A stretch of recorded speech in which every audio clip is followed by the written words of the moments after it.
Comenzamos, Trudy. Ok, Hola. comenzamos para silenciar a los demás. Hola. Hola, hola. Ok, Emily, empezamos. Hola. Empezamos, vamos a ponerla, compartir pantalla. Trudy, recuérdate de abrir tu micrófono. Ah, ok.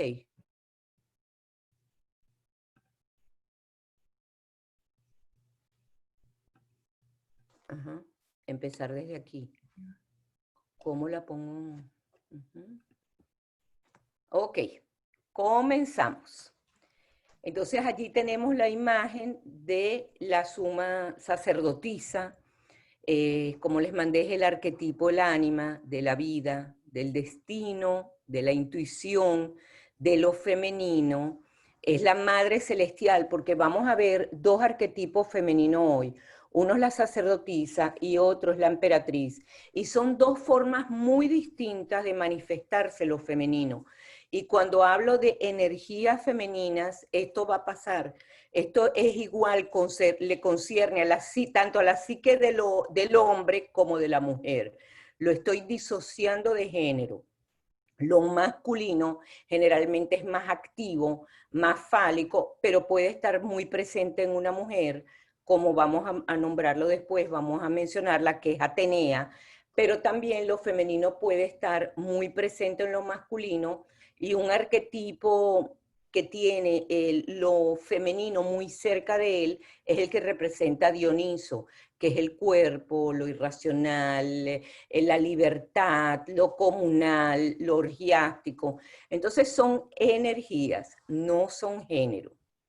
Entonces, son dos formas de manifestarse lo femenino. La sacerdotisa es más distante, es más etérea, es más abstracta, tiene muchas las características de lo que nosotros conocemos como femenino, pero no es la maternidad, no es lo tangible, no es lo cercano, no es la naturaleza vegetal, eso es la emperatriz.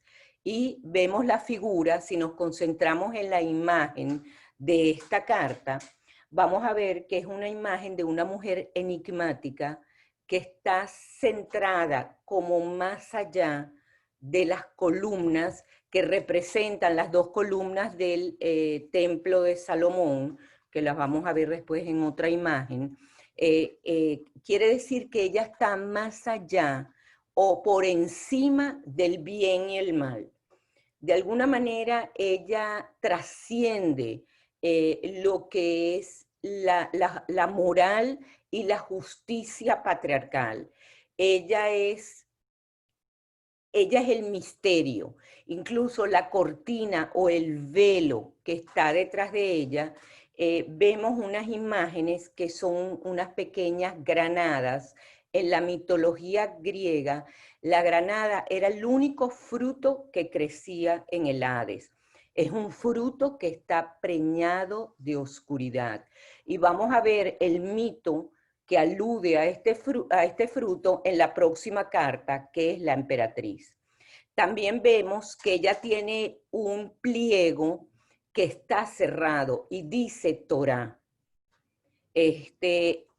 Una de las interpretaciones es de que es el conocimiento que se le ha dado, un conocimiento divino que se le es entregado. Muchas veces se asocia esta figura con la Shekinah en la Cábala, que sería entonces como la contraparte o la sabiduría, la contraparte femenina de Dios. Porque llama la atención que los que de alguna manera ofrecieron esta imagen utilicen este pliego asociado justamente con la Shekinah para mostrar a la suma sacerdotisa. Este pliego puede representar la totalidad de la revelación o la enseñanza divina, pero fíjense que eso está plegado. ¿Qué quiere decir? La emperatriz la vamos a ver como figura de la intuición, como figura del alma. No nos va a enseñar o no nos va a dar su saber a voluntad. En el mago vemos que él dirige su vara hacia arriba y hacia abajo, el mago maneja la comunicación a su voluntad. Cuando yo les hablé de la figura del mago, les dije, él trae la sabiduría, él no es la sabiduría. La sabiduría es la sacerdotisa.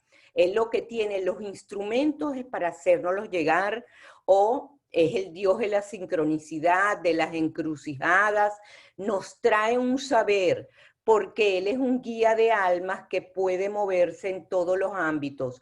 Puede bajar al inconsciente, traernos información a la conciencia y puede llevar de la conciencia al inconsciente.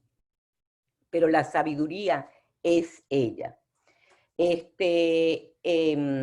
una diosa lunar. Vemos como tiene puesto bajo su falda, bajo sus pliegos, hay una luna creciente. ¿Y qué es lo que nos refiere la diosa lunar? Que de alguna manera se mueve con los flujos y los reflujos de la luna. No es el tiempo masculino, no es el tiempo del reloj de nosotros, no es el tiempo cronológico, es el tiempo del alma. Por eso les había puesto este escrito del Eclesiastes que dice que hay un tiempo para sembrar y un tiempo para cosechar. No es un tiempo que nosotros podemos manejar, ni es una información que podemos manejar a la voluntad. ¿Qué es lo que nosotros tenemos que hacer para recibir la información? Uno, ser receptivos y agudizar la escucha. Pero si nosotros negamos, la negamos, entonces de alguna manera esto femenino puede volverse contra nosotros de una manera bastante, vamos a decir, no quiero decir vengativa porque me parece una palabra muy fuerte, pero puede actuar en contra de nosotros. Voy a tomar a la sacerdotisa y relacionarla con una figura que Jung describió como el ánima. Déjame pasarles la imagen de la... Aquí vemos que son Boaz y Jaquín, que son las columnas que se describieron del rey Salomón. Y son las columnas en las que ella está sentada. Entonces la vemos como una figura que es una figura de alma, que es la Shulamita del rey Salomón. La vemos con la Genevieve de Arturo y de Lancelot. La vemos como la Beatriz del Dante, porque ella se nos puede presentar desde su forma más elemental y biológica, que voy a ir explicándolo, hasta su forma más inspiradora, que nos lleva a mundos mucho más sutiles. Aquí tenemos también como la Shekinah de Dios. Estos son con los chamanes, pero voy a dejarlo en las otras. Entonces voy a explicarles la sacerdotisa como figura de ánima. ¿Y qué es ánima? La sacerdotisa encarna el principio femenino. Un principio femenino que está disociado de lo materno, está disociado de lo tangible, está disociado de la naturaleza fecunda con la cual nosotros nos contactamos. Ella es una figura mucho más etérea, mucho más misteriosa, incluso podemos decir que es mucho más lejana.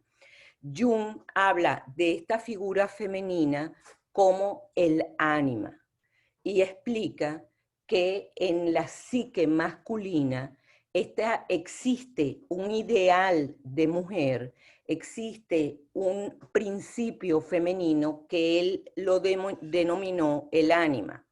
Y el ánima tiene varias etapas, aquí vemos a la sacerdotisa, que me parece que es importante destacar, porque Jung lo asocia solamente a la psique femenina, pero Hillman, Jung es hijo de su tiempo y murió antes de la gran revolución femenina de quemar los sostenes y de protestar y de vestirnos de hombre y de pelear con lo masculino en vez de encontrar estas energías dentro de nosotras y utilizarlas desde una autoridad femenina, no reactiva.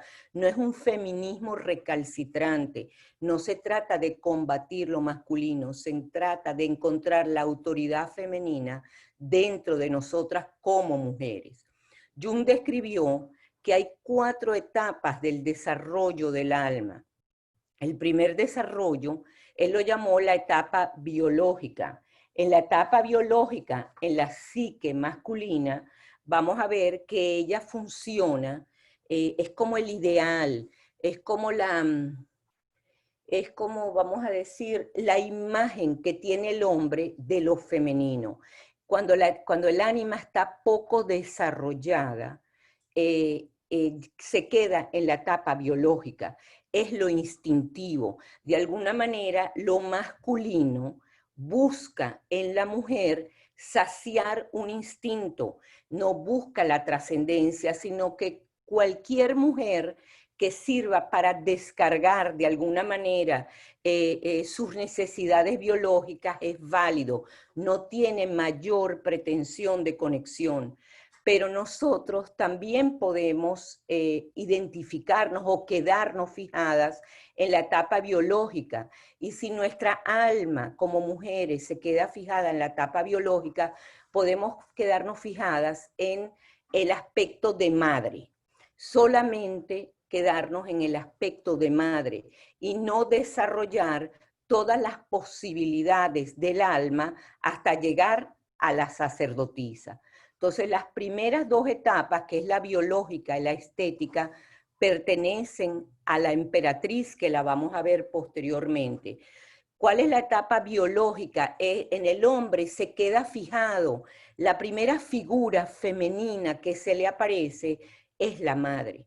Es su trato con la madre. De allí va a depender de la manera como él se va a relacionar con lo femenino en su vida. Puede relacionarse, dependiendo de su experiencia, de una manera negativa o de una manera muy positiva. El problema está que cuando se queda fijado en la figura de la madre para bien o para mal, siempre va a escoger una mujer que sea igual a mi madre o una mujer que sea lo contrario a mi madre. Pero siempre la madre es el referente. La idea de irnos desarrollando y de ir ampliando nuestra conciencia es ir transformando, ir subiendo de lo biológico a la sabiduría. Muchas veces una madre demasiado buena puede impedir en el hijo cualquier diferenciación para buscar un ideal femenino que sea diferente a ella. Y les traje un ejemplo que me parece que es realmente muy didáctico para poder ver un hombre atrapado en un complejo materno que no es capaz de desarrollar algo femenino distinto a su madre, y es un complejo extremadamente positivo de una madre sobreprotectora. Esto es de un escritor y diplomático francés, él murió en el 80, se llama Romain Gary, y escribió una biografía que se llama La promesa del alba, es su autobiografía.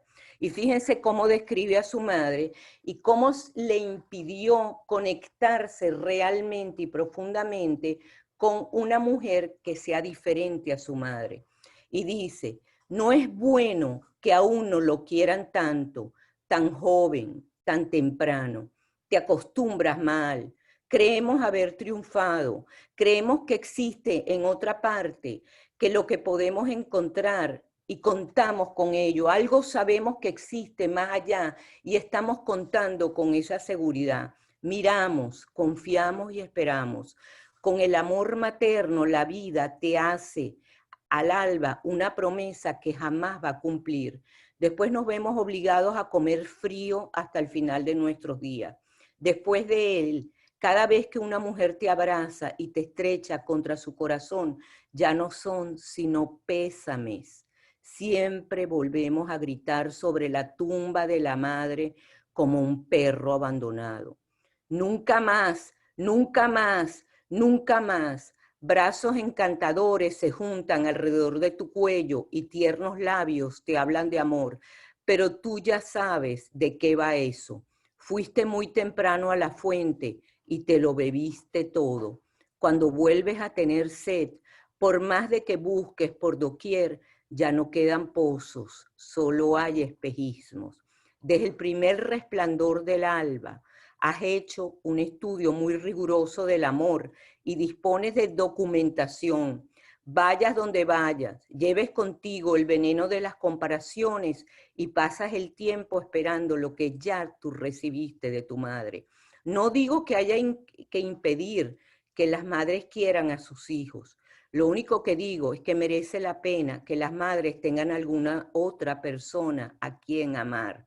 Si mi madre hubiera tenido un amante, no me habría pasado la vida muriéndome de sed junto a toda su fuente. Desgraciadamente para mí, soy experto en diamantes auténticos. Él después terminó suicidándose. Nunca pudo establecer una pareja diferente a la de su madre. Por eso, tanto para la mujer como para el hombre, es importante superar esta etapa biológica, porque si nosotros también nos identificamos con la biología o con el aspecto maternal, de alguna manera no podremos vivir nuestra sensualidad, nuestra espiritualidad, nuestra sabiduría, sino que nos vamos a estructurar en el papel de madres.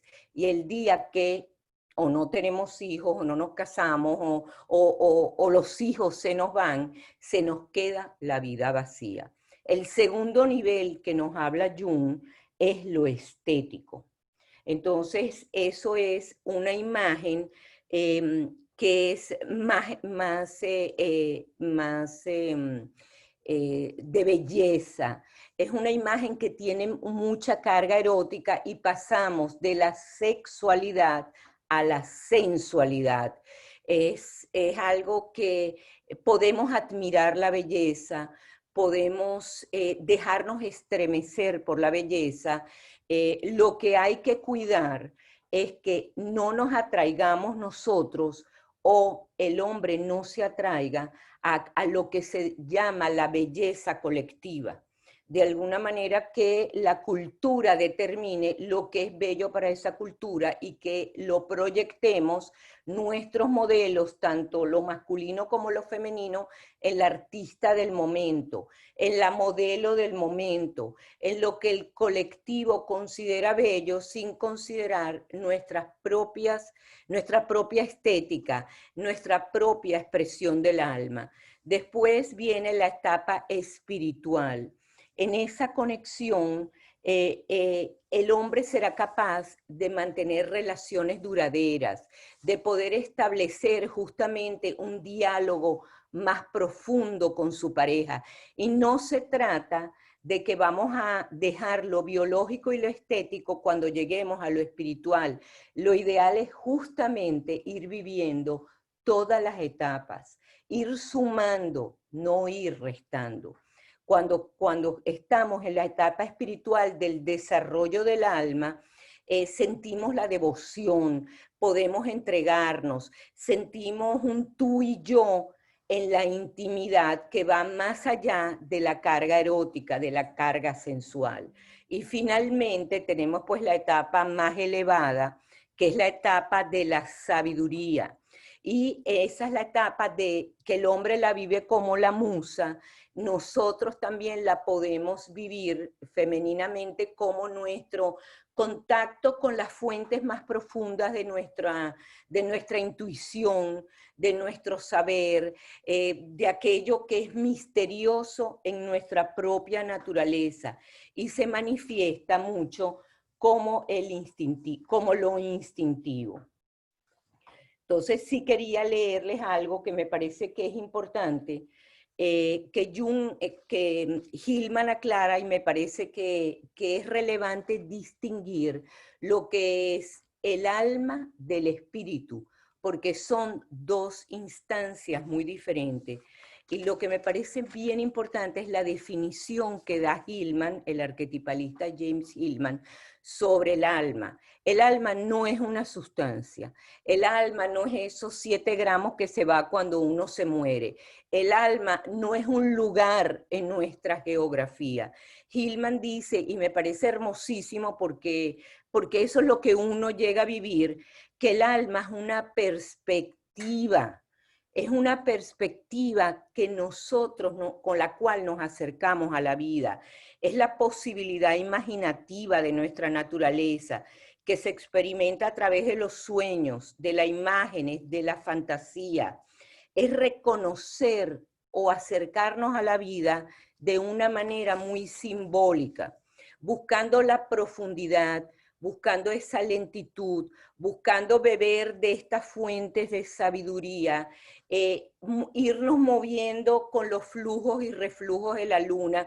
Nuestro tiempo no es constante y ahora yo lo oigo en pacientes y uno también lo siente en su propio cuerpo de los allegados cuando nos dicen, hay días que yo no tengo mucha energía, hay días que me piden lentitud, hay días que me cuesta pararme la cama y otros días tengo gran vitalidad. Esta es la energía emocional que nos habita. Esto es, de alguna manera, como nosotros tenemos que irnos moviendo.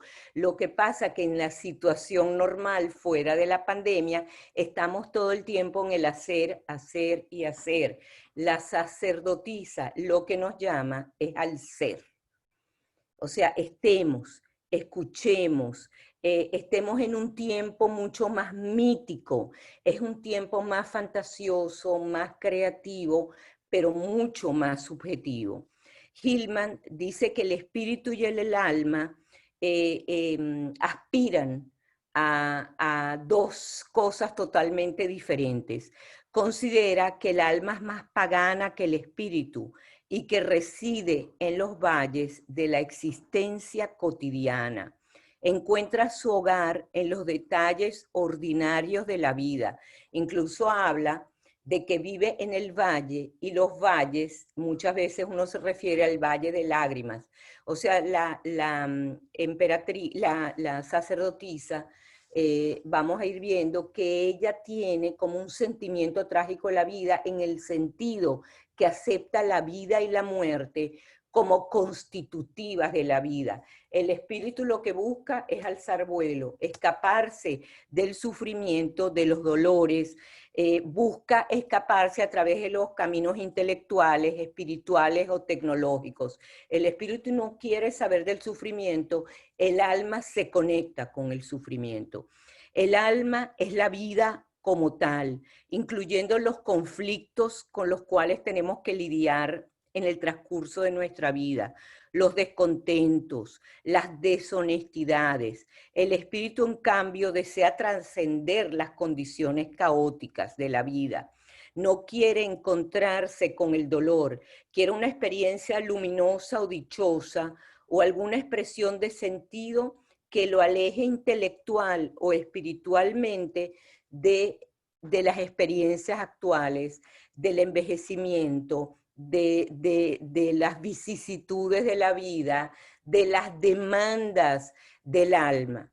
El espíritu lo vamos a ver en el hierofante, pero me parece importante destacar esta distinción que hace James Hillman, porque muchas veces tendemos a usar espíritu y alma como términos intercambiables y sus ámbitos son totalmente opuestos. El ámbito del alma es la tierra, es nuestra vida, incluso las profundidades. Son las profundidades, el submundo, la oscuridad, el misterio. Jung dice incluso que el alma como pagana la podemos encontrar pues en los lugares más despreciables. Lo podemos encontrar en los lugares marginales de la vida. El hombre incluso puede encontrar el alma mucho más cercana en los bares o en un prostíbulo que lo que puede encontrar en una biblioteca. En una biblioteca de pronto puedes encontrarte con el espíritu. Cuando el alma se eleva por encima de las condiciones de la vida ordinaria hacia la búsqueda de sentido o de sanación, que sería nuestra forma más elevada de alma, lo hace a una distancia muy cercana de nuestra vida. El alma, cuando se nos presentan los sueños, Hilma dice que nos fijemos, cuando nosotros volemos, que volemos cerca de la tierra, porque si lo que queremos es alejarnos de la tierra y tenemos esos sueños de vuelo o estar en las montañas más altas, alcanzar la cima, tomar los aviones que nos lleven por las distancias más elevadas de la tierra, los cohetes, todo esto cuando aparece en el sueño, todo este movimiento que nos aleja de la tierra es el espíritu. El alma no le gusta alejarse tanto de la tierra, no le gusta alejarse tanto de la vida porque ella es la vida. No se eleva a gran altura del cuerpo ni del presente. Su modo de pensarse es la fantasía y la imaginación, no el análisis intelectual. Su modo de sanación se da en medio de los flujos y reflujos de nuestra vida diaria. En medio de todo el caos que nos toca vivir, allí se va a expresar el alma.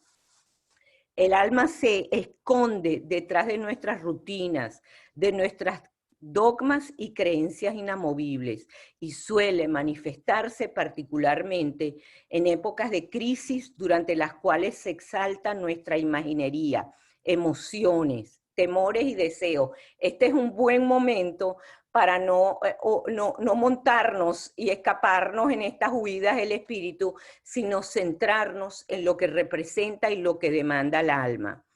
El alma tiene posibilidad en estos momentos de revelarse, es la posibilidad imaginativa de nuestra naturaleza. El alma no puede agarrarse o capturarse como conceptos. Más bien el alma canta, llora, baila, ríe, se desgarra, brinca, se hunde, se extasia, pero no se conceptualiza. El alma habla a través de la mitología, los cuentos de hada, los ritos y los hechizos, las pociones y las maldiciones, los calderos y la luna. El alma es emoción, es lo que nos mueve. El alma nos provee de un sentido profundo de la vida. Somos portadores de sentido y significación. Y vamos a ver, después les voy a hablar, qué es lo que ocurre cuando el alma se nos escapa, cuando no la contactamos y cuáles son los sentimientos que surgen. El alma convierte los eventos de nuestra vida en experiencias profundas. Por ejemplo, ahora que estamos viviendo la pandemia, le estamos buscando cuál es el sentido de esto. ¿Cuál es el sentido de este sufrimiento? ¿Cuál es el mensaje que tiene para darnos? No se trata de buscarle, hemos hecho algo y la estamos pagando. Esta es una idea judeocristiana. Nosotros lo que tenemos que buscar, si el alma del mundo, el anima mundi, nos hablara en este momento, ¿qué nos estaría diciendo? ¿De qué manera ella se está expresando a través de esto que estamos viviendo? De dejar el planeta tranquilo, de dejar que las aguas vuelvan a fluir y los peces vuelvan a nadar y los árboles se regeneren, y de qué manera nos tiene confinados. Entonces, buscarle no es una explicación, no es una verdad última, no es un sentido fijo, sino encontrarle un sentido metafórico, una fantasía, algo que nos nutra. Como decía Jung, que podemos aguantar sufrimientos muy extremos y podemos encontrar situaciones muy conflictivas siempre y cuando le encontremos un sentido a lo que estemos viviendo. El alma se comunica a través del afecto y de las emociones, no es la lógica, ni los conceptos, ni los estudios, ni el conocimiento.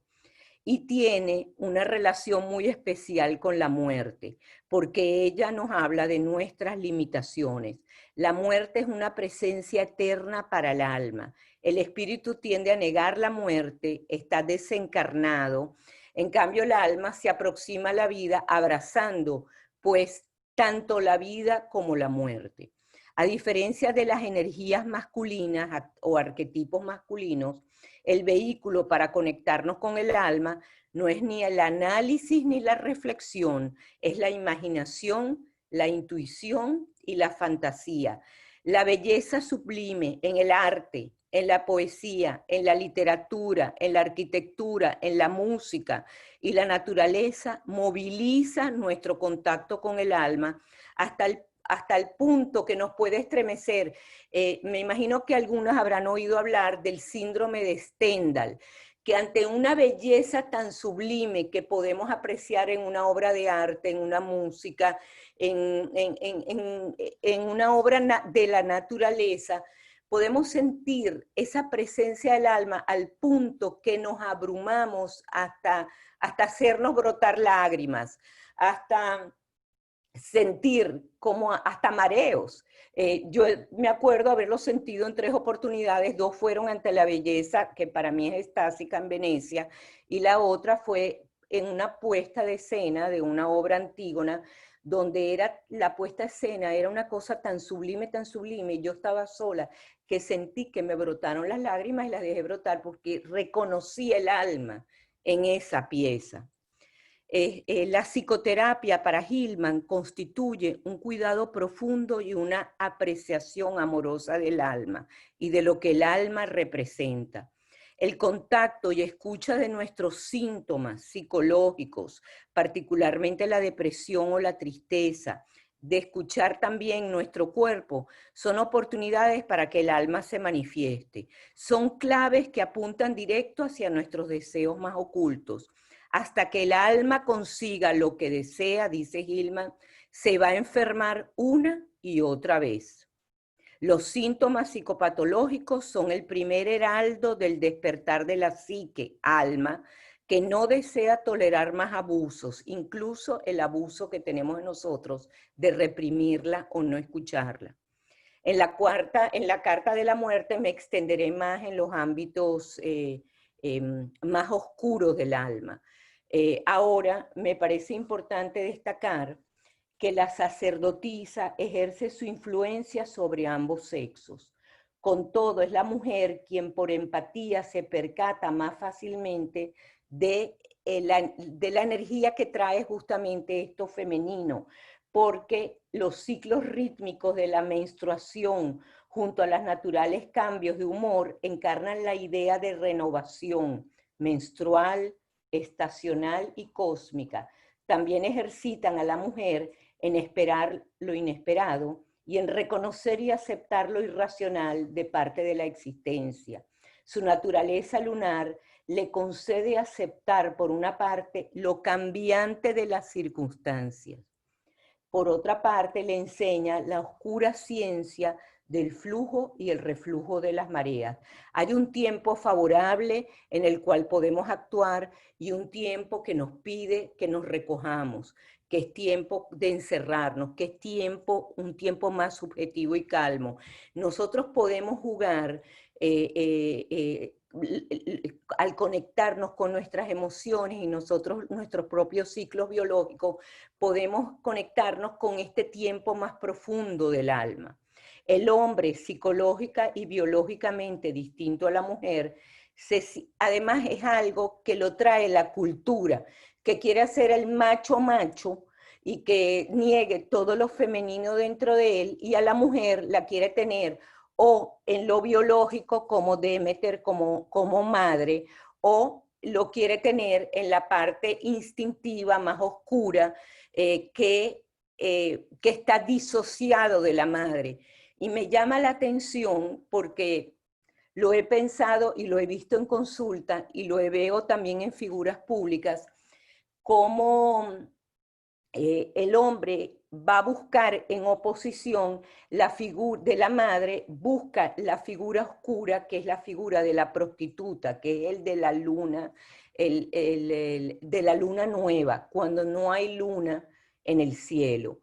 Entonces, justamente para oponerse a esto biológico, para oponerse a todo lo que es madre, va a buscar o la prostituta o aquello que se opone a la madre porque no ha podido como escuchar la sabiduría de su alma. Y estaba pensando el otro día, llevándolo a lo concreto, por ejemplo, Woody Allen, sin hacer ningún juicio, sin tener prejuicios, sino viendo el motivo que está presente en todas sus películas, que es la falta de sentido, el nihilismo, la muerte inminente, la vida que carece de profundidad, este complejo materno que él siempre trata de deshacerse, y que lo vemos justamente mientras más reprimido más aparece, y lo pueden ver en las películas, historias de Nueva York, donde la madre que él la quiere desaparecer con un mago, que desaparezca el complejo materno, aparece justamente mucho más grande por la represión y aparece en el cielo. Y yo digo, ¿será este el motivo? Porque la falta de alma es esta sensación que la vida no tiene ningún sentido.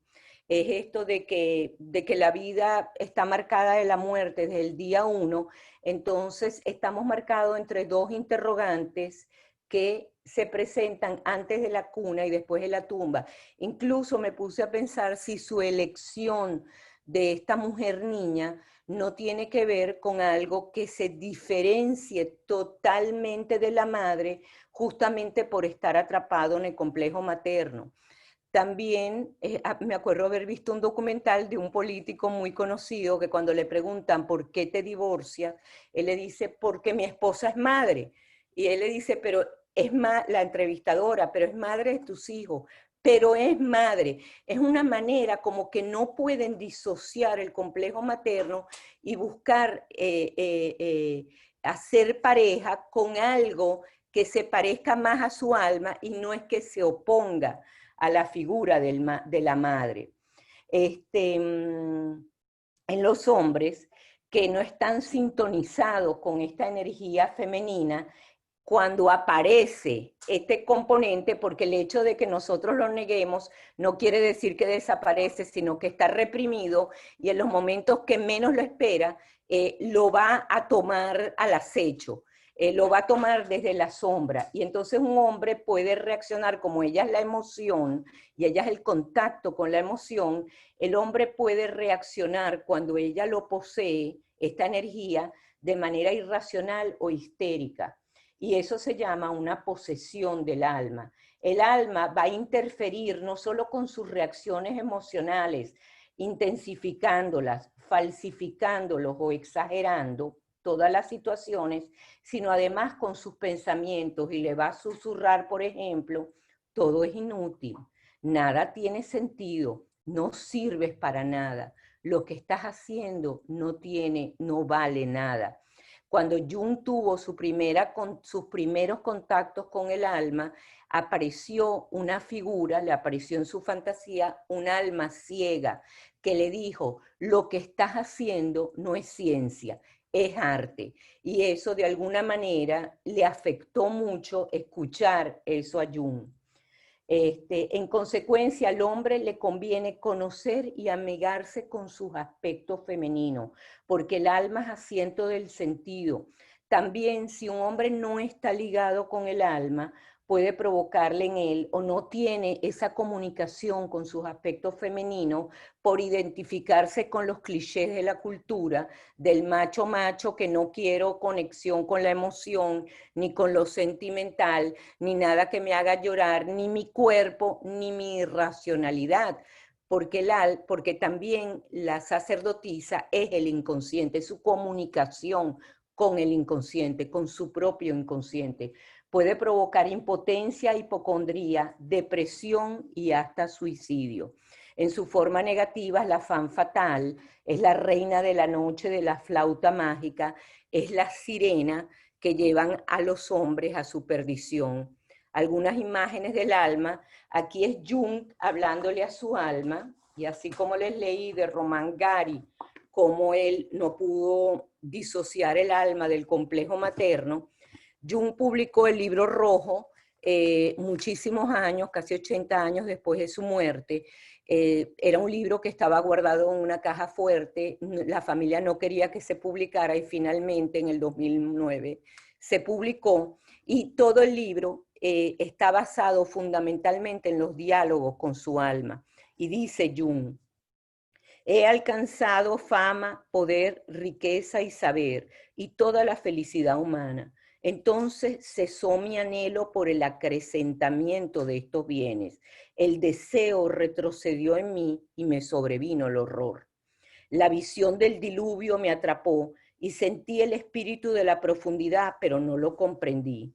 Sin embargo, él me dijo, y yo hablé, se manifestó y yo hablé con esta alma que está pujando porque la conozca, porque me contacte y dice, alma mía, ¿dónde estás? ¿Me oyes? Yo te hablo, yo te llamo, ¿estás allí?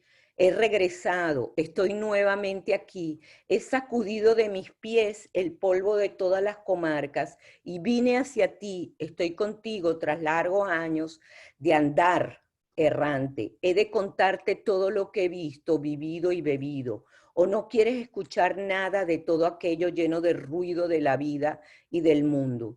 Algo, sin embargo, tienes que saber. Una cosa he aprendido y es que hay que vivir esta vida.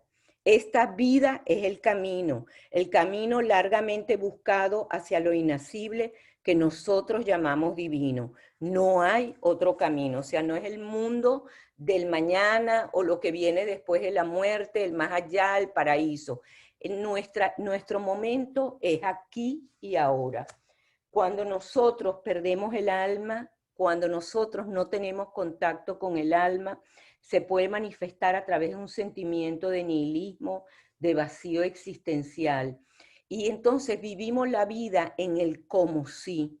Nuestro poeta venezolano, Rafael Cadenas, tiene una frase que me parece que refleja esta condición del vacío del alma. Es como si sintiéramos, es como si viviéramos. Son perfectas palabras para reflejar el vacío del alma. Aquí esto me lo mandó mi querida amiga y colega Nancy, que me parece que puede iluminar mucho los aspectos diferentes, caras del alma, y dice la gran María Félix, la actriz de otros tiempos, pero que a la vez es eterna, una mujer será tan niña como la consientas, tan dama como la trates, tan inteligente como es que no veo y tan sensual como la provoques. Entonces, ¿ves? Esas son las muchas caras del alma. El problema está también, o como les dije, identificarnos con nuestro aspecto estético de cirugía en cirugía, porque nos quedamos en la fase estética del alma en vez de ir cultivando otras de las profundidades y las maravillas que nos revela pues todo este mundo de misterio, o nos quedamos en ese rol de madre. Pigmalión y Galatea, esto es el mito donde este escultor esculpió su ideal y ese ideal no tenía vida. Afrodita, la diosa del amor, pues se compadeció de él y la puso a vivir, pero el ideal es una idea. Y además nadie quiere cargar el ideal de nadie porque no hay manera que la vida cotidiana sostenga un ideal. Lo vamos a ver en la carta a los enamorados. Aquí tenemos pues nuestras queridas brujas, las hadas, las ninfas. Todo esto pertenece al mundo de la fantasía. Las diosas como destino, las tres diosas, las moiras, el destino que lo vamos a ver en la carta 10. Aquí tenemos pues la belleza, Sofía, la gnóstica Sofía. Esta es el alma de Jung, que él la pintó en su libro. Las imágenes que él dibujó en su libro rojo son realmente sublimes. Este es el alma del mundo, el anima mundi, que es lo que justamente tenemos que liberar del mundo. El alma atrapada, el alma sofocada. Aquí tenemos la manera como las mujeres podemos pues manifestar esto misterioso a través de la magia, pero también lo masculino lo puede manifestar a través de la intuición, los oráculos, las fases de la luna, el ver más allá de nuestro mundo, indagar en los misterios, todo lo oracular, Cassandra, si quería hablar, no sé qué hora es porque no quiero quitarle a la... Ok. Existe, esto se los voy a decir rápidamente, pero vale la pena escucharlo. Nosotros, Jung había descrito, o sea, en la psicología junguiana, Tony Wolff, que además fue un ánima de Jung, la encarnación de uno de los aspectos del ánima de Wolff, de Jung, había descrito la existencia de las mujeres mediales. Y las mujeres mediales son aquellas que tienen mucho contacto con su intuición y son capaces de recibir mucha información del inconsciente colectivo. Uno lo ve desde niñas muy pequeñas que tienen como comunicación con los ancestros, o en niños que tienen su conexión pues con el alma, que son sumamente intuitivos. Lo que sucede es que hay que darles y ofrecerles una estructura.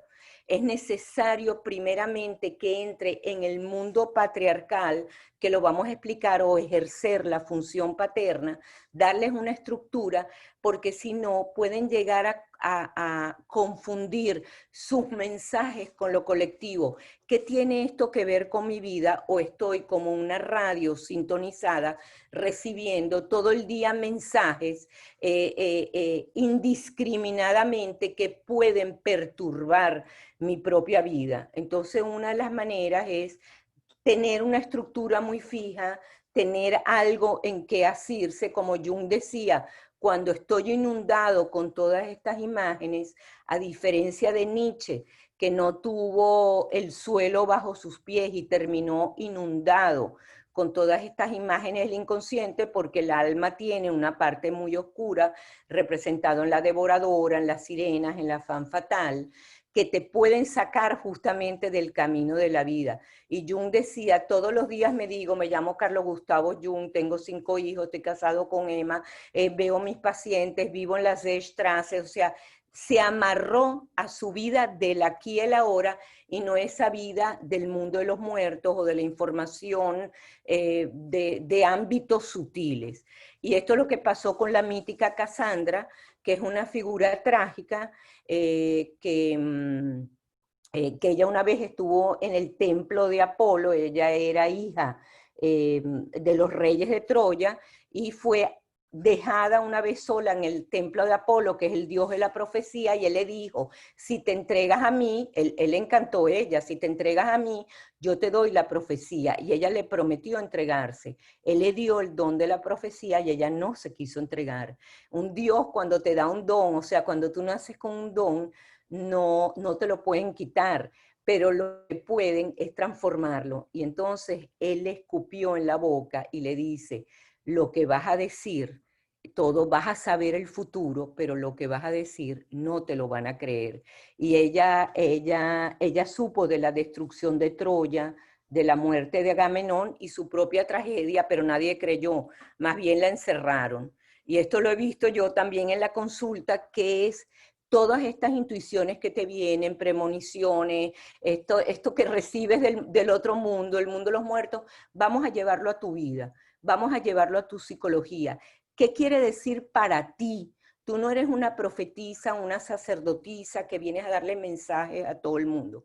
Tú tienes que pensar primero qué tiene esto que ver conmigo y diferenciar lo que es mío de lo que viene desde otros ámbitos. Bueno, aquí vemos el aspecto oscuro en Goethe, La noche de Walpurgis, que es lo terrible, la Cassandra.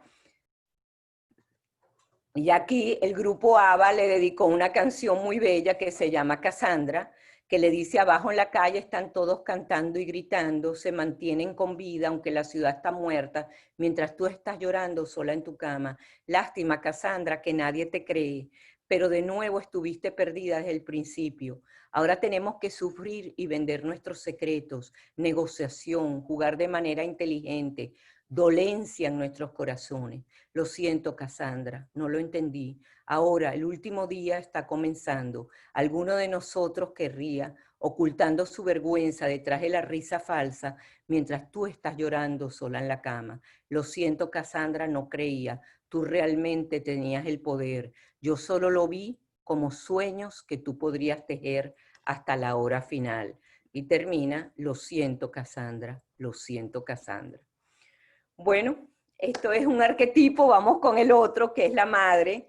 Espero realmente no extenderme, y si no, pues me extiendo unos minutos, porque son arquetipos femeninos que me parece que no podemos como pasarlo, porque son muy importantes y los cuales los vamos a vivir y nos van a acompañar durante todo este viaje, porque este viaje sigue siendo el viaje del loco y de Hermes, porque es su energía que es la que tiene que llegar al final del viaje, pero no es suficiente, sino que tiene que ir sumando otros arquetipos. Ahora el loco y Hermes se encontraron con el alma y ahora se van a encontrar con la madre. La emperatriz es el arquetipo de la madre, del ánima en su aspecto maternal. O sea, ellas dos, lo etéreo, lo misterioso y lo maternal forman lo femenino.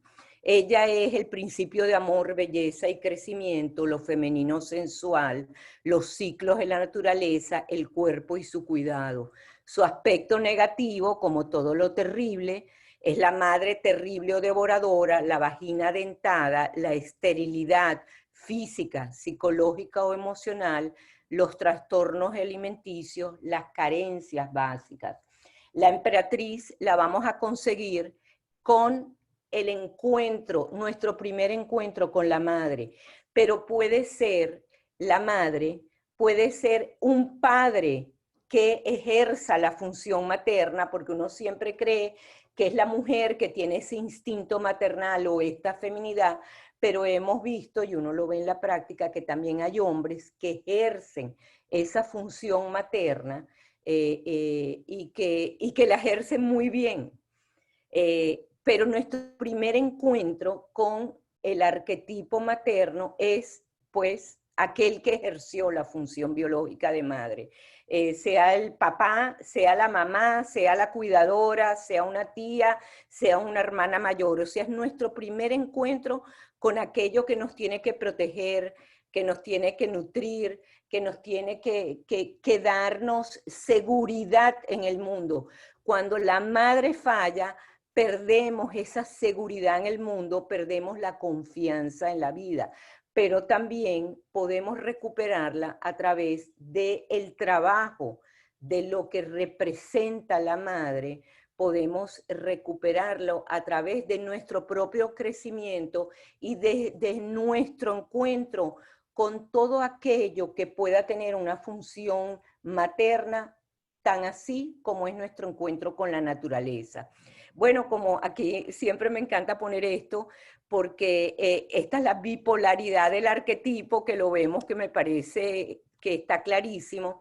Fíjate este aspecto oscuro y luminoso que trae el arquetipo materno. Esta es la canción de Nana, venezolana, duérmete niño, duérmete ya, que si no viene el coco y te comerá, y nos los han cantado siempre. Entonces uno se pregunta, bueno, ¿qué es esto? O sea, ¿esto es una canción de amor o de terror? Pero son los dos aspectos del arquetipo. También en inglés tiene su equivalente, allí uno ve justamente el arquetipo, que el bebé se está meciendo sobre un árbol y que cuando el viento sople, la cuna se va a caer. Y cuando rompe la rama, pues entonces va a venirse la cuna abajo con el bebé. Entonces, la madre le canta esto a un niño y no me parece pues nada acogedor, más bien tiene un mensaje doble, te meso, pero soy cuna y soy tumba, y eso es el arquetipo materno. Esto es lo que es la madre. Este arquetipo está representado en todas las madres o sustitutas del mundo, es el retorno de la diosa, son las diosas protectoras de la naturaleza, de los animales, las plantas, los lagos, los ríos, las cascadas, los bosques, son los curanderas, las sanadoras, las hierbateras, entidades humanas y divinas regentes del embarazo y protectoras del parto, la cosecha y la vendimia, pero es una energía como que también puede estar pues muy activada en una psique masculina. Entonces vemos la imagen de la madre, la imagen de la emperatriz, que es una imagen de una mujer sentada en su trono en medio de la naturaleza. Rica en, ella es la extroversión, la sacerdotisa era la introversión, esta tiene los frutos, están en plena luz, es solar, es una figura próxima, porque lo maternal, ya sea por su presencia o por su presencia benévola o su presencia negativa, es el primer encuentro que el bebé tiene, pues, con un arquetipo. Entonces uno ve que es una mujer estable, aquí está representada, como en donde su trono está asentado en plena naturaleza. Entonces déjame pasarles una imagen, aquí la vemos como es un arquetipo que se va a manifestar en todo lo que nosotros ahora estamos viendo, todos estos movimientos ecológicos, de toda esta preocupación que hay por el planeta. Tenemos esta imagen, me encanta, que es la imagen de Frida Kahlo, que vemos que ella es sol, luna, que es oscuridad, que ella es como más grande que la vida misma, que ella cuna y que ella da, pero también se lleva. Todos los aspectos relacionados con este arquetipo es el cuidado, la nutrición, la entrega, el afecto, la proximidad, la atención, el calor, la seguridad, la simpatía, el apoyo, el crecimiento y la fertilidad. Hay muchas representaciones de este arquetipo que lo podemos ver en el bosque, en la tierra, en el jardín, en la rosa, en el árbol, en los misterios de sangre, en los pechos, el abdomen. El aspecto negativo del arquetipo materno está marcado por el cautiverio. Esas madres que no sueltan, esas madres que atrapan, esas madres narcisistas que de alguna manera no dejan ser el otro, no permiten la separación, que devoran, que nos hacen, que no nos protegen, que nos hacen sentir la vida atemorizante, que no son madres nutricias. Porque existen y son las que nos traen mucho los pacientes en consulta y que lo hemos vivido muy cercanamente, para bien o para mal, porque es el primer arquetipo con que nos conectamos. Aquí tenemos a la Pachamama, bueno, la Pachamama, que es una diosa venerada por los pueblos indígenas de los Andes, y ella preside sobre la siembra y la cosecha, pero también sobre los terremotos. Siempre tenemos que ver pues los dos aspectos. Aquí están las Cibeles, es una de las esculturas emblemáticas en la ciudad de Madrid, pues ella representa también al arquetipo materno. Ella es el tiempo de los ciclos, los ciclos de la naturaleza, es el eterno retorno a lo mismo. Ella no es la idea de progreso, ella no es una idea lineal, ella es una idea de que todo se repite y se vuelve a repetir, y en ella están los ciclos de nacimiento, crecimiento y muerte, nacimiento, crecimiento y muerte. Está muy alejada de todo aquello que tiene que ver con la idea de cultura y de progreso. Ella es natura, como lo vemos desde la cuna hasta la muerte.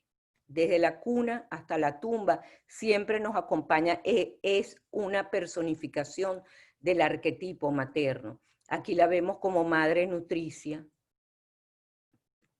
en los manantiales, en todo lo de la tierra. El movimiento hippie era un movimiento matriarcal que fomentaba el retorno a los instintos, el retorno a la vida, a la naturaleza, el amor libre. No era la cultura, era la música, la danza, la sexualidad exaltada.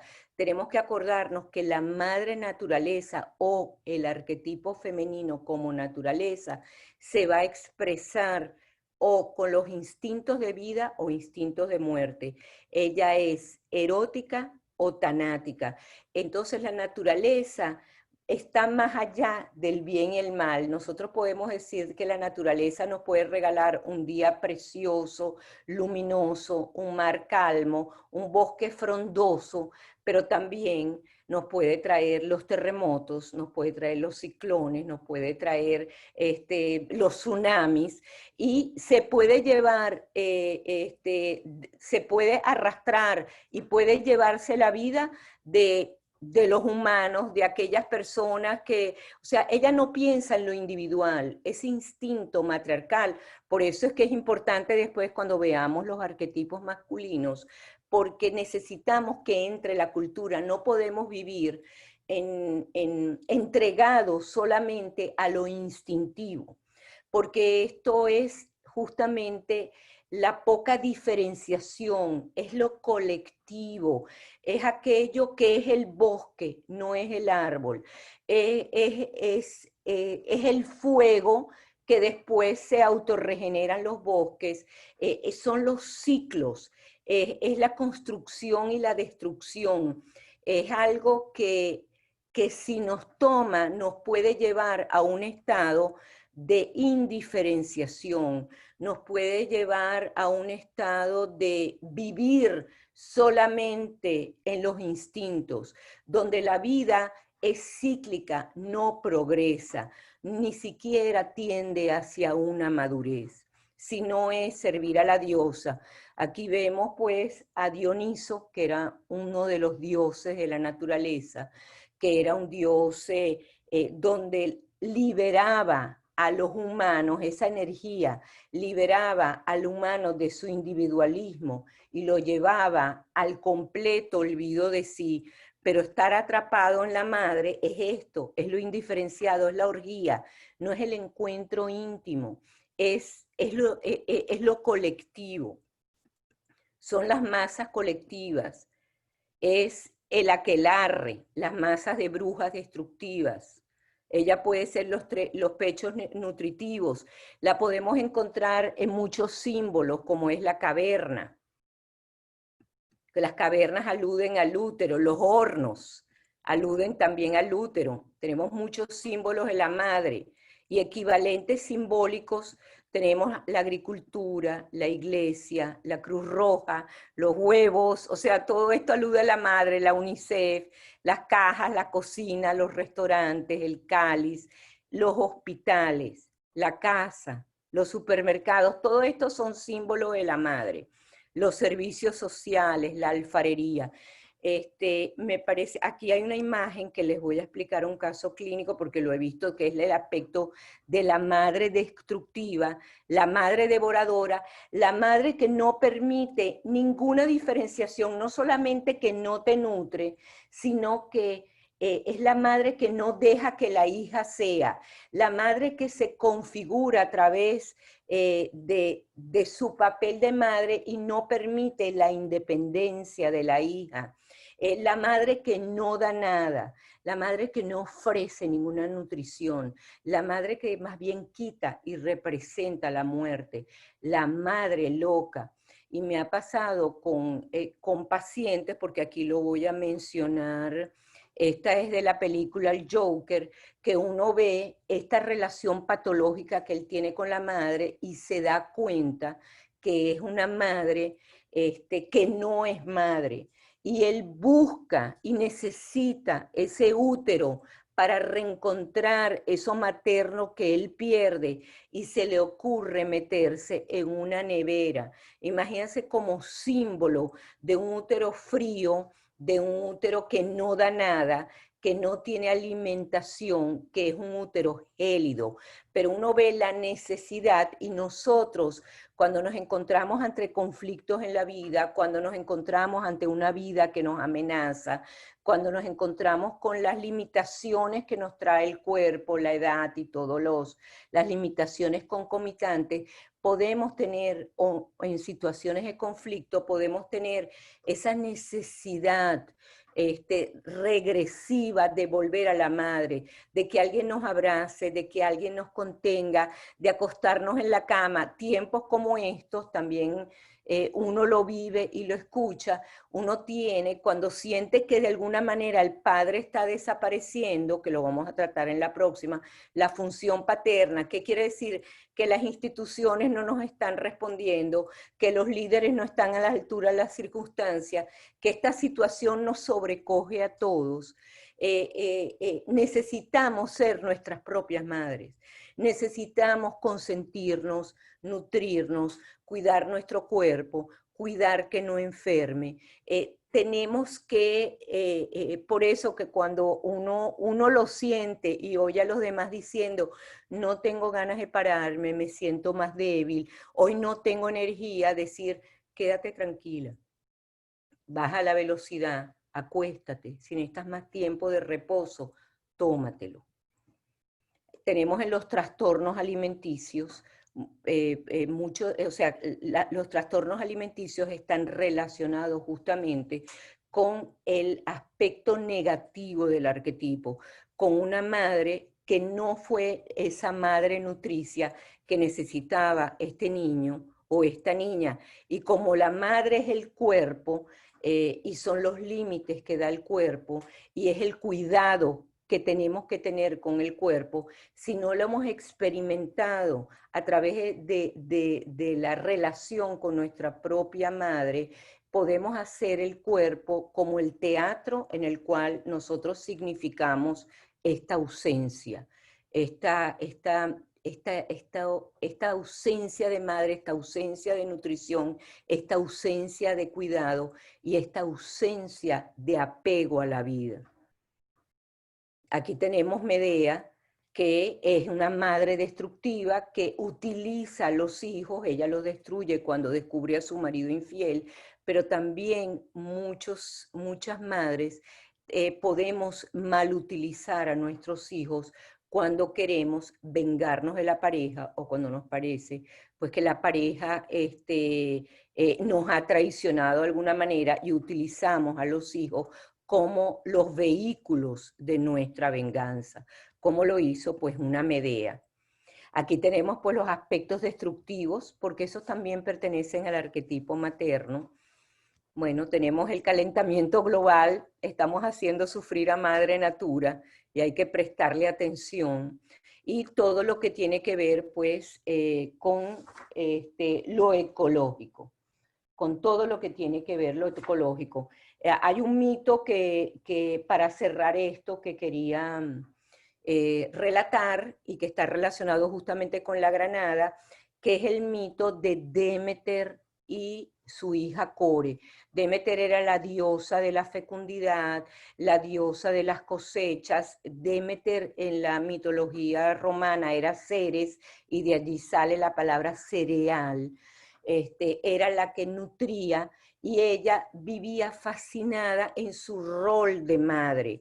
Ella tuvo una hija con Zeus que era Core y su vida era fecunda y entregada y dar toda esa exuberancia de frutos mientras ella tenía a su hija a su lado y la tenía jugando todo el tiempo en su jardín encerrada. Un buen día, Hades, el señor del inframundo, la descubre a esta niña, se enamora de ella, se abre la tierra y la rapta al reino del inframundo. Y Demeter entra en un duelo muy profundo, empieza a penar sobre la tierra y la tierra deja de dar sus frutos. Zeus, viendo que se va a extinguir la raza humana y Demeter rogando por el retorno de su hija, Zeus decide mandar, por supuesto, el diplomático Hermes, que es capaz de bajar, es un psicopompo, puede bajar a esos inframundos para que negocie con Hades la devolución de la hija. Entonces Hades le da, trampeadamente o no, de comer del fruto de la granada y lo que ella comió del oscuro, y el que come del oscuro siempre vuelve al oscuro, o sea, siempre vuelve a las profundidades. Entonces, el trato quedó, como ella comió de estas semillas, que 9 meses ella va a pasar con su marido, el señor Hades, que es el rey del inframundo, el dios del inframundo, y ella se va a transformar en Perséfone. Y durante 3 meses ella puede retornar, no, disculpen, 3 meses ella está abajo y 9 meses ella está con la madre. Durante esos 3 meses se dice que el invierno, que son los meses que corresponde al invierno, que es cuando Demeter está en duelo porque su hija está en el inframundo y ella no produce nada. Entonces son estos meses, los meses invernales. Existen 3 formas de iniciación en lo femenino. Uno es el rapto, que es una forma muy dramática. El otro es ser iniciada por otras mujeres, y el hombre también lo puede iniciar, una mujer ya iniciada, que de alguna manera le trae la enseñanza a lo femenino, y el otro es a través de la maduración de los conflictos de la vida, que en algún momento lo vamos a hablar y que está representado en el mito de Eros y Psique. O sea, a través de todas las pruebas que Psique tiene que pasar, y las vamos a hablar cuando lleguemos pues al arquetipo que alude a Psique, al pasar ella las pruebas es que ella hace psique, es que ella madura y él también. Finalmente, la emperatriz representa para el loco la madre terrenal, aquella capaz de proporcionarle los cuidados necesarios para su supervivencia, la nutrición, el calor y la protección. La activación de esta energía le va a enseñar al loco la importancia y el cuidado de su cuerpo, pues este es parte de la naturaleza y por ello del dominio de ella. A través de la energía, esta energía arquetipal, el loco conocerá los sentimientos de arraigo. Arraigo a la tierra es raíz, bondad, amor, entrega, seguridad y confianza en la vida. Además aprenderá a sintonizarse con los distintos ciclos, el tiempo de sembrar, el periodo de espera necesaria, la recolección de sus frutos y la muerte que precede a todo el renacimiento.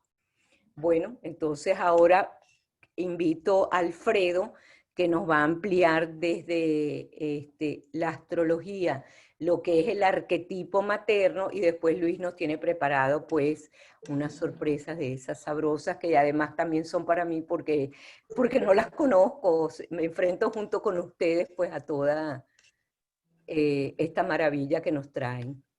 Déjame ver cómo salir de aquí.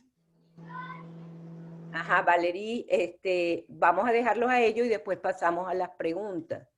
Luis tiene abierto el micrófono. Ok. Puede compartir pantalla. Buenas tardes, ¿cómo están? Bueno, muchísimas gracias, doctora Trudy, por la oportunidad y bueno, decirle que ha sido una excelente clase. Vamos a compartir pantalla y vamos a compartir la presentación.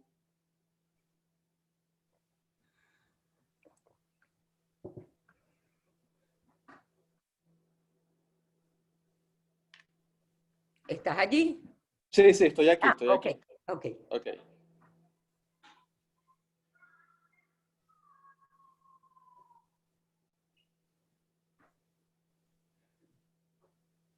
Denme un minuto que estoy compartiendo la presentación.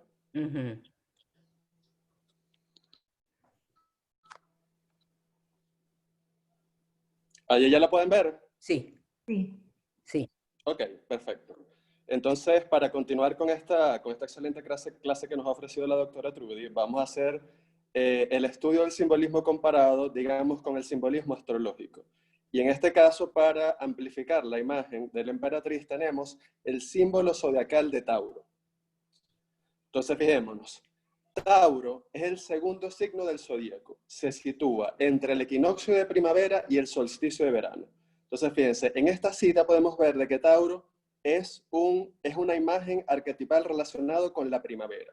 Y al ser relacionado con la primavera, es una imagen arquetipal, si lo colocamos dentro de un modelo de desarrollo, es una energía psicológica muy inicial, que si lo comparamos con el modelo de Neumann, es una energía psicológica de desarrollo relacionado con la imagen de la Gran Madre. Nos sigue diciendo la cita: símbolo de una gran capacidad de trabajo, de todos los instintos y principalmente del de conservación, de sensualidad y de propensión exagerada a los placeres. Fíjense, el símbolo de Tauro, recordemos de que como todo arquetipo tiene una dimensión espiritual y tiene una dimensión instintiva. Pero en la cita nos están hablando de que Tauro es, como imagen arquetipal, tiene una gran carga instintiva y esta carga instintiva está relacionada con el instinto de conservación.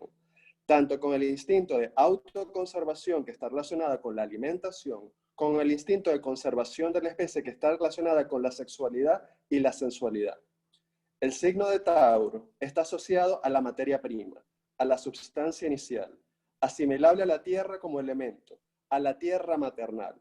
Volvemos a lo mismo, el signo de Tauro, al ser uno de los primeros signos del zodíaco y al estar emparentado con la imagen de la emperatriz, que a su vez es una de las primeras imágenes dentro del tarot, está asociado con la Gran Madre, está asociado con ese periodo matriarcal del desarrollo psicológico. Y fíjense esta frase que me pareció hermosísima. En el concierto zodiacal, la partitura de Tauro se asimila a un canto báquico a la gloria de Venus, canto de plenitud lunar en la exaltación de la madre naturaleza. Ya yéndonos a los detalles quizás un poco más técnicos del símbolo zodiacal de Tauro, la posición solar está comprendida entre el 22 de abril y el 21 de mayo. Recuerden que estas son fechas referenciales, porque el signo o la posición del signo solar va a depender de la ubicación del Sol en su movimiento de traslado relativo con respecto a la Tierra. Entonces, por lo tanto, estas fechas son relativas y va a depender de la posición solar en cada año. Entonces, si nos adentramos en la imagen de Tauro como tal, es decir, en su simbolismo astrológico, Tauro representa la tierra en la plenitud de la primavera, en toda su fertilidad. Tierra fecunda por un trabajo metódico y perseverante. La labor del buey, animal pesado, potente, abriendo los surcos profundos y rectos en una tierra blanda. Tenacidad y estabilidad. Fíjense, si Aries, que es el primer signo del zodíaco, representa la chispa inicial, es decir, esa energía que le da movilidad, digamos, a todo el proceso de desarrollo psicológico, Tauro representa el elemento fijo, el elemento de la tierra, el elemento de la materia prima del proceso de alquímico y el proceso de individuación. El regente del símbolo de Tauro es el planeta Venus, que está asociado con la diosa Afrodita de la mitología griega y por ende de la diosa Venus de la mitología romana. Y Tauro vendría a ser el símbolo regente de la segunda casa del zodíaco, que es una casa que está asociada con el dinero, con las finanzas, con los ciclos económicos, con la producción y el capital, las ganancias y la pérdida, la libertad económica, los intereses, los bienes y las adquisiciones. Fíjense, la imagen de Tauro y la casa 2 también está relacionada desde el punto de vista psicológico con lo que llamamos en psicología analítica el complejo del dinero. Ahora, yéndonos a las características del signo como tal, tenemos que las personas que se ven como muy influenciadas por la imagen de Tauro son seres poderosos, fecundos, biológico, artística y espiritualmente. Son difícilmente abordables, salvajes, aman vivir retirados, calmos pero coléricos, carácter áspero, temperamento sensual, posibles vicios ocultos, uniones duraderas de afecto, amistad y amor, conservador y reflectivo. También pueden ser personas obstinadas, perseverantes y ordenadas. Son personas con mucha tenacidad, pero pueden ser melancólicos, pero a su vez concentrados. Le gusta el lujo y la vida. Ama la tierra y el trabajo. Gusto por la comida. Son personas afables con un gran sentido práctico, pero pueden ser avaros, críticos, oposicionistas y materialistas. Y aquí quería hacer la observación que recordemos que Tauro, al igual que los otros signos del zodíaco, son imágenes arquetípicas. Y al ser imágenes arquetípicas, todos los seres humanos son elementos del inconsciente colectivo. Es decir, son elementos constituyentes, estructurales de la base psíquica de la humanidad. Y por lo tanto, obviamente hay personas que se ven más influenciadas por una imagen arquetípica que otra, pero todos los seres humanos tenemos nuestros aspectos taurinos. Con respecto a la regencia anatómica, y recordemos que en el simbolismo astrológico, cada imagen zodiacal, como cada planeta, tiene una regencia en cada una de las partes de nuestro cuerpo. En el caso de Tauro, la regencia anatómica está asociada con la garganta, el cuello, la nuca, las amígdalas, la mandíbula inferior, los oídos, las venas, las yugulares, las extremidades de los pulmones y el sistema linfático. Y la imagen de Tauro tiende como que es propenso para ciertas profesiones, y estas profesiones son la matemática, la arqueología, la industria hotelera, los restaurantes, las casas de reposo, los sanatorios. Pueden ser cantantes por su influencia en la zona bucal y en la garganta, así como pueden ser trabajadores de museos y de archivos. El color por excelencia de la imagen de Tauro es el verde oscuro por su conexión con la naturaleza, con la madre tierra. Y con respecto a las palabras claves de esta imagen zodiacal, vendría a ser el yo quiero. Es decir, todo lo que tiene que ver con el querer, el acumular, el comer, el construir, el formar, poseer, concretar, asegurar, continuar y guardar. Y aquí podemos ver en la imagen a la diosa Demeter y su conexión con la madre tierra, como lo estaba diciendo previamente la doctora Trudy, con su imagen de la gran madre y de los misterios y la unión o la relación entre Demeter y su hija Perséfone.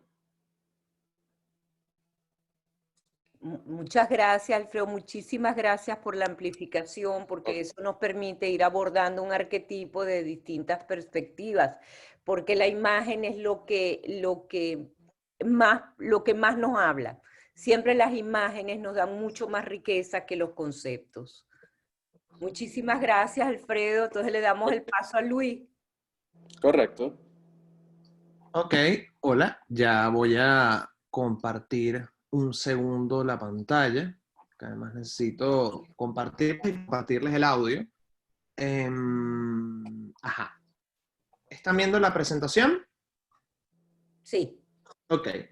Bueno, hablar de la sacerdotisa o conseguir una película que hable particularmente de la sacerdotisa está difícil, porque la sacerdotisa sí la podemos conseguir con claridad en algunos personajes específicos. Y hay una sacerdotisa que a mí me encanta y es precisamente el oráculo que aparece en la trilogía de Matrix.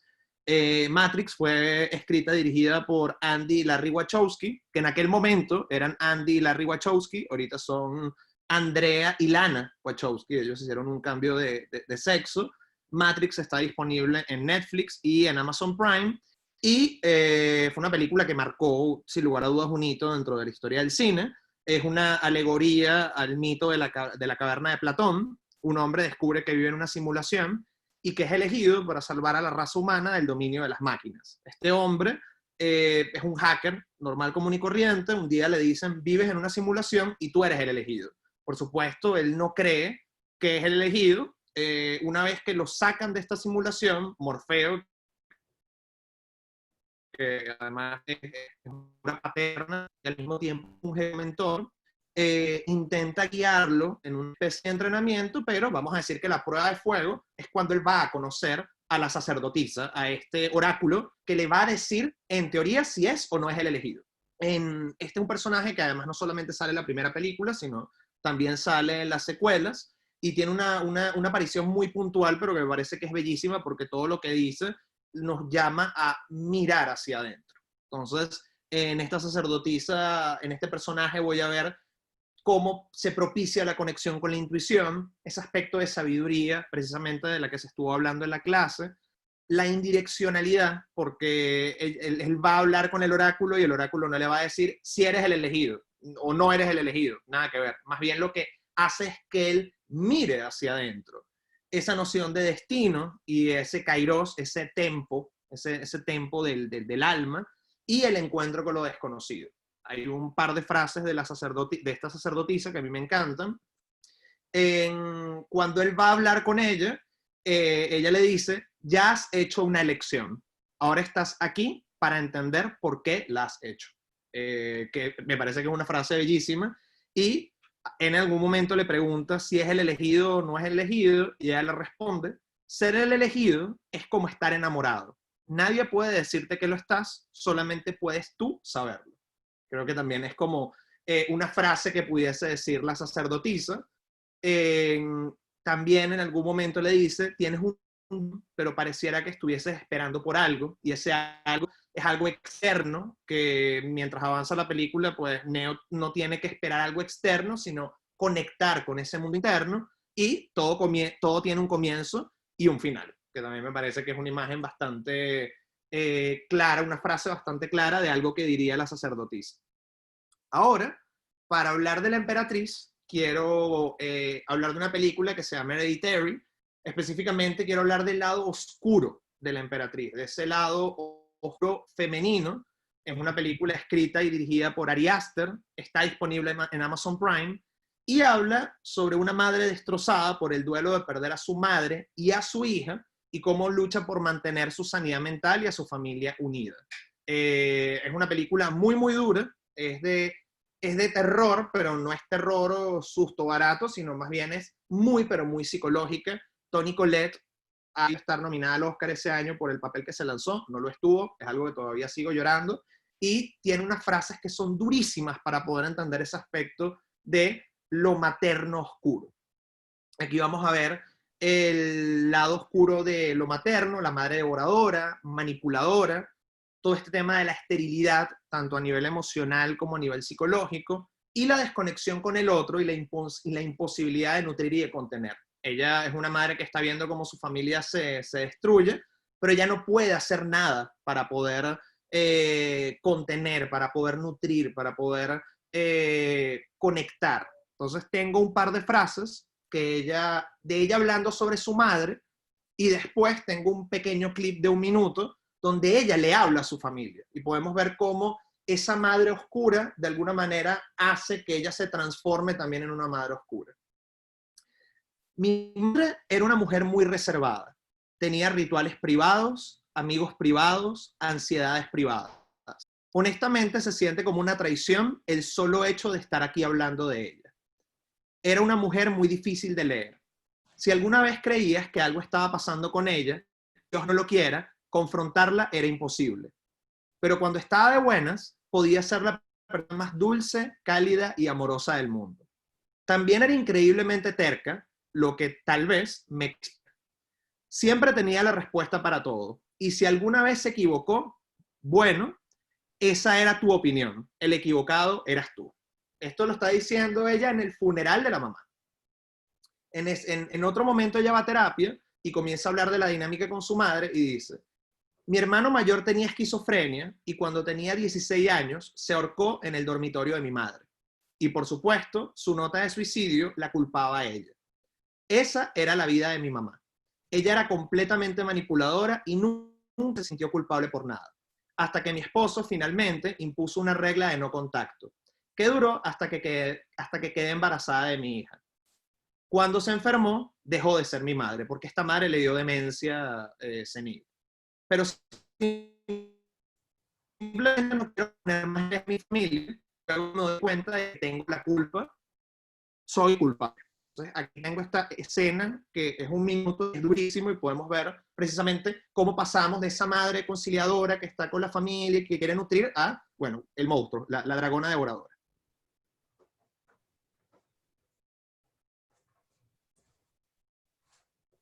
No quiero decir nada, ya intenté decir... Bien, intenta de nuevo, libérate. Querrás decir libérame. Sí, bien, libérame, dilo, con un carajo, solo dilo. ¡No me hables así, pequeño imbécil! ¡No me vuelvas a levantar la voz! ¡Yo soy tu madre!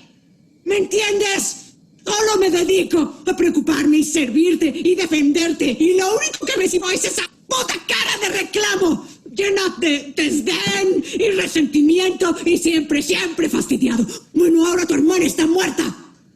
Sé que la extrañas mucho y sé que fue un accidente y que te duele también. Y quisiera poder ayudarte, por supuesto. Quisiera poder protegerte de ser consciente de lo que hiciste. Pero tu hermana está muerta y se fue para siempre. ¡Y qué desperdicio! Si nos uniera más, o no sé, algo como eso. Pudieras por lo menos decir lo lamento, o al menos aceptar lo que hiciste. Tal vez se podría hacer algo con esto, pero no asumes la responsabilidad de nada. Ahora yo no lo puedo aceptar, y no lo puedo perdonar. Porque nadie aquí admite su responsabilidad. Ahí vemos...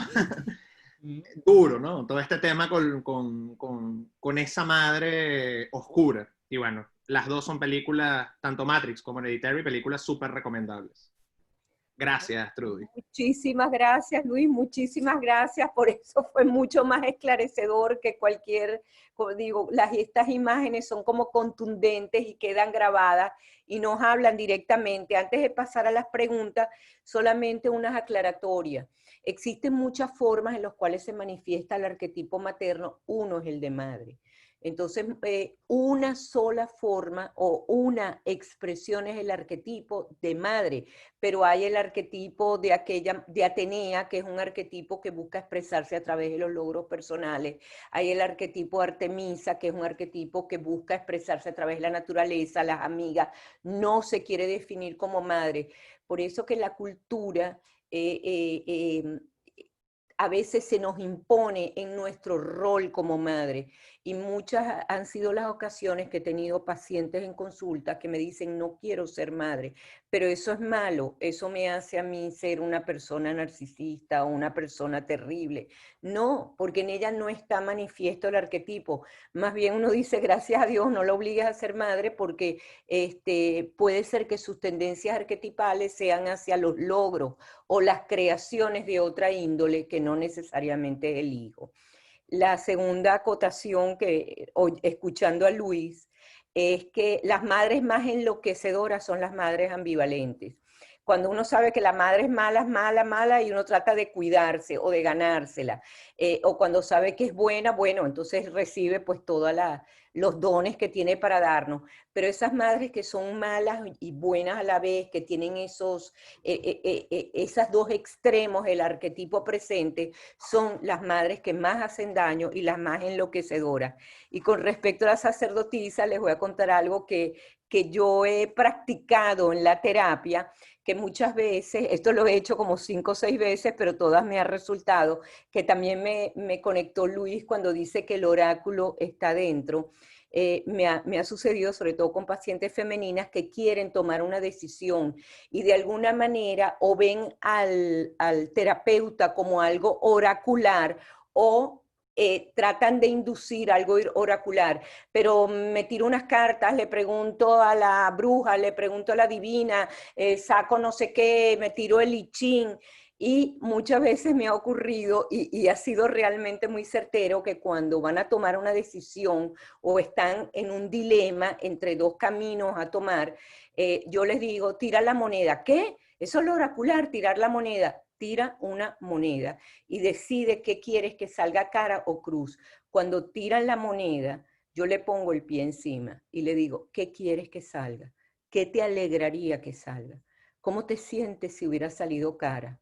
¿Cómo te sientes si hubiera salido cruz?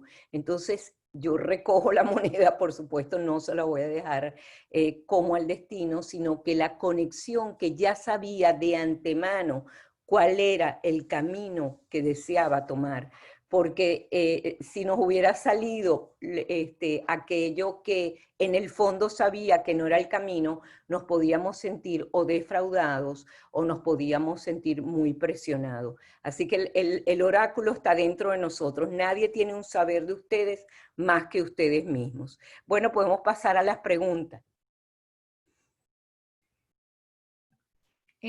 Acá en el chat, Trudy, tenemos, Nancy dice, parece que Tauro tiene componentes de la emperatriz y la sacerdotisa, y también un masculino con un ánima muy presente.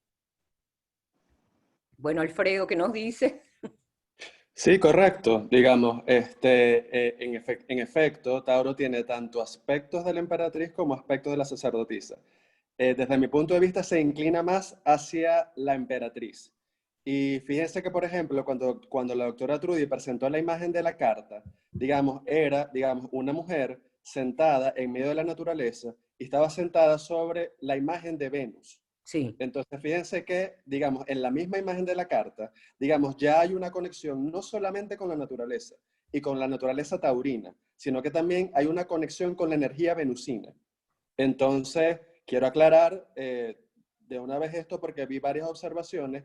La imagen de Cáncer dentro de las imágenes zodiacales también está relacionada con la imagen de la madre. Pero, por un lado, recordémonos que esto es un estudio de simbolismo comparado. Esto no es una ecuación matemática. Y dentro de las imágenes de lo materno, desde nuestro punto de vista, la imagen de lo materno relacionado con Tauro está más relacionado con la energía de la emperatriz que la misma imagen de Cáncer. ¿Ok?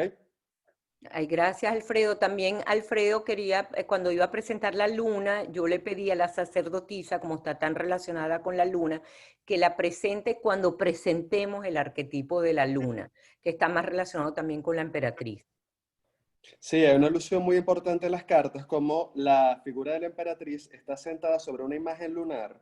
Entonces, perdón, la imagen de La la suma sacerdotisa, sacerdotisa, la de la sacerdotisa. suma sacerdotisa está sentada sobre una imagen lunar. Entonces, hay esta conexión a través de la imagen de la suma sacerdotisa y la luna. Y como en el caso de la emperatriz emperatriz no solamente está, digamos, en su campo fecundo, en su campo taurino primaveral, sino que está sentado sobre el símbolo o el gráfico de Venus. Donde, repito, donde está la conexión directa entre la energía de la emperatriz y la energía venusina y de Tauro. Gracias. Beatriz pregunta que si la sacerdotisa tiene alguna representación en la astrología. Bueno, eso es lo que íbamos a hablar de la luna. Okay. Íbamos a hablar del periodo de la luna, de lo que ella representa como arquetipo lunar, pero lo vamos a dejar guardado para la luna. También tiene una relación con el destino, de lo cual vamos a hablar en la carta de la rueda a la fortuna como destino. Gabriel pregunta, hola Trudy, gracias por toda una pregunta. ¿Podrías expandir la relación, las columnas en la carta de la sacerdotisa con las mismas columnas del templo de Salomón? Bueno, estas son unos dibujos presentados por la orden, o sea, las cartas que yo estoy usando son unas cartas que se llama de Rider White, que las presentó, que pertenecen a la orden Golden Dawn de Inglaterra. Ellos escogieron, existen muchísimas representaciones de la sacerdotisa, porque existen muchísimos mazos de cartas del tarot. Yo escojo la del Rider White porque son las que yo he trabajado siempre, porque me parecen las más alusivas, las que tienen como que evocan, más evocativas. Yo la interpreto que están, como les digo, hay una conexión allí con la Shekinah, porque lo veo porque pone las columnas justamente pero esta es la conexión que hace Rider White con la Shekinah y con el pliego, que es el pliego de la Torá, que es una entrega de un conocimiento divino. Yo lo interpreto como que ella, como la naturaleza, está situada más allá del bien y el mal. O sea, que cuando veamos los arquetipos masculinos, veamos que bien y mal es una idea cultural. No es la naturaleza. Si la naturaleza la vemos, una manera fácil de poder explicarles esto es decirles, si nosotros vemos nuestra psique, nuestro inconsciente como naturaleza, como lo femenino, porque de allí nace el ego, todo nace de ese inconsciente, y inconsciente es naturaleza, contactemos con nuestros sueños. Cuando la psique nos quiere dar una información, no lo va a filtrar a través de los códigos morales con los cuales nos manejamos. Por ejemplo, si yo voy a asumir aspectos o me estoy conciliando con los aspectos maternos positivos, yo puedo tener un sueño donde yo me veo acostada con mi madre. Yo puedo tener relaciones sexuales. ¿Por qué? Porque la sexualidad es instintiva, y si la psique me quiere transmitir a través de un sueño que yo necesito conectarme con el arquetipo materno, que me estoy conectando con atributos de mi madre, me puede poner en una situación que conscientemente me puede horrorizar. Cuando, por ejemplo, quiere representar nuestros instintos agresivos, de los cuales no queremos dar cuenta, pues nos vemos en un sueño asesinando a alguien, descuartizando a alguien, porque ella está, la naturaleza, la psique como naturaleza, el inconsciente como naturaleza, está más allá del bien y mal, es moralmente neutro. Cuando entra la moralidad, entra con la cultura, y estos son los arquetipos masculinos que vamos a ver en la próxima. La naturaleza es eso, esos hippies viviendo en esa indiferenciación, en esa marihuana, el alcohol, todo eso que nos lleve como un retorno a la naturaleza instintiva, a lo erótico y lo tanático, no a lo moral. Por eso que ella está delante de esas columnas, que ella está más allá del bien y el mal, y ella tiene ese velo donde corre o descorre los misterios cuando lo considere, no es a voluntad. Y la última pregunta que tenemos acá es, ¿por qué relacionan la fruta granada con la oscuridad?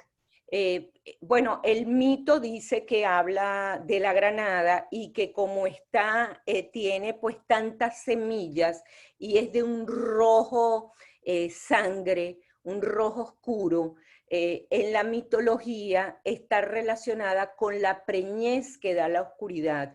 Y la oscuridad nos da una belleza, que es la belleza, lo oscuro. Incluso uno de los mitos que vamos a ver, que es el de Eros y Psique, la última tarea de Psique que le encomendó su suegra, Afrodita, la reina de la belleza. O sea, qué más bella que Afrodita era bajar al inframundo y traerle el ungüento de la belleza que le va a entregar Perséfone. O sea, ¿qué es la belleza? La profundidad. ¿Cuál es? ¿Cómo lo podría explicar de una manera más simple? Hay mujeres que son muy bellas, pero uno no siente que tienen ningún contenido, que pueden ser muy hermosas, pueden ser realmente, pero que no tienen esta profundidad, que no tienen muchas dimensiones.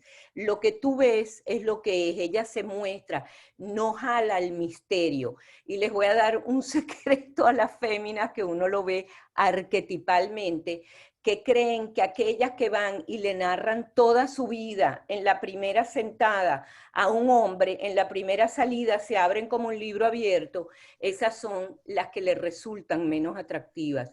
Siempre ese halo de misterio, ese halo de profundidad, ese silencio atrae más las proyecciones masculinas. Mientras más uno sienta que hay para explorar, que va más allá de la belleza. Me acuerdo que mi mamá siempre me decía que el hombre, no importa si se casa con una fea o una bonita, él solamente se acuerda con el tiempo que se casó con una bonita cuando alguien la mira. Entonces es la belleza del misterio, no es la belleza exterior, es esta profundidad, esta cosa que te da otras dimensiones, otros arquetipos, esta forma más desarrollada del alma que pasa de lo biológico a lo estético, a lo espiritual y a la sabiduría. Es la musa, es la Beatriz para Dante, es la musa que inspira. Bueno, si no tenemos más preguntas, creo que ha sido una clase maravillosa. Yo estoy sin palabras. ¡Wow! Ay, gracias. Bueno, esto hay que sedimentarlo. Ven que tiene otra velocidad distinta a la de Hermes y la del Loco. Esto es una velocidad como más femenina. Después vamos a entrar en unos tiempos masculinos donde el Loco con Hermes, otra vez les digo, va sumando arquetipos. No se trata de que el Loco y Hermes visitan al alma y la abandonan. La van recogiendo, se van contactando en el camino, se van contactando con el aspecto de nutrición, de cuidado, de límite que le impone el cuerpo, porque el cuerpo se va a imponer cuando estas dos energías iniciales pierdan el piso. Y después vamos a ir entrando pues en la cultura, en la estructura, en la conexión con lo espiritual, o sea, vamos sumando energías. Bueno, ahí abrí los micrófonos, no sé si quieren pedirse, comentar algo. Magistral, Trudy, espectacular. Fue maravilloso. Sueño de 15, un sueño. Sí, increíble. De verdad que sí. Maravilloso. Traté de conectarme con esa energía, qué bueno. No, maravilloso. Para poder entregársela, porque es una energía muy importante, es una energía y en estos momentos que estamos viviendo, esa conexión incluso con la naturaleza, esa necesidad que tenemos ahora de ir a la naturaleza o de ir hacia adentro a nuestra propia naturaleza, es el amarre que necesitamos en estos tiempos de oscuridad. Cierto. Chévere, Bueno, gracias. les agradezco a ustedes la oportunidad de poder conectarme con esa energía maravillosa. Imagínate tú. Gracias, Trudy, de verdad. Privilegio para los que estamos La aquí. semana que viene con Priceless. energías masculinas, pero también son como Gracias. Chao, más Trudy. aceptadas. Gracias, gracias. Chao. Emily. Chao, Trudy. Vean, Muchas gracias. Música, tómense un buen vino, consiéntanse, que eso es lo que nos toca hacer como buenas madres en nosotras mismas. Así Bye, es. mami. Love you. Muchas gracias. Chao, chao. Chao. Gracias. Gracias. para ti. Hasta luego. Chao, Trudy, gracias.